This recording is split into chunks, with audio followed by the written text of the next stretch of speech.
جو روزہ ہے یہ در حقیقت اللہ تعالیٰ کے ساتھ جو اطاعت کا تعلق ہے اس کا علامتی اظہار ہے. یعنی ہم اپنے اوپر کچھ ایسی پابندیاں عائد کر لیتے ہیں جو عام حالات میں نہیں ہیں، اور اس طریقے سے گویا اپنے آپ کو مجسم اطاعت بنا کے دکھاتے ہیں. ہمارے پورے وجود پر اس کا اثر ہوتا ہے. اب روزے کی حقیقت پہ آپ غور کریں، یعنی اس میں ہم نے کیا کچھ پابندیاں لگائی ہیں نا.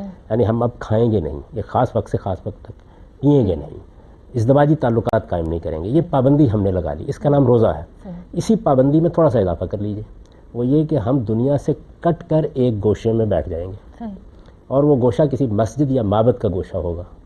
تو وہی روزہ اپنے منتہائے کمال پر پہنچ گیا. روزہ نام تھا کچھ پابندیوں کا، وہ پابندیاں عام طور پر روزے میں 3-4 تھیں. ان میں جب ہم نے اس ایک اور پابندی کا اضافہ کر دیا کہ جگہ بھی اب ہم نے طے کر لی، اس سے ہم باہر نہیں نکلیں گے، تو اس کو اعتکاف کہا جاتا ہے. یہ روزے ہی کا منتہائے کمال ہے، اصل میں کوئی الگ چیز نہیں ہے. لیکن اللہ تعالیٰ نے یہ نوازش فرمائی ہے کہ روزہ فرض کر دیا ہے اور اعتکاف کے معاملے کو لوگوں پر چھوڑ دیا ہے.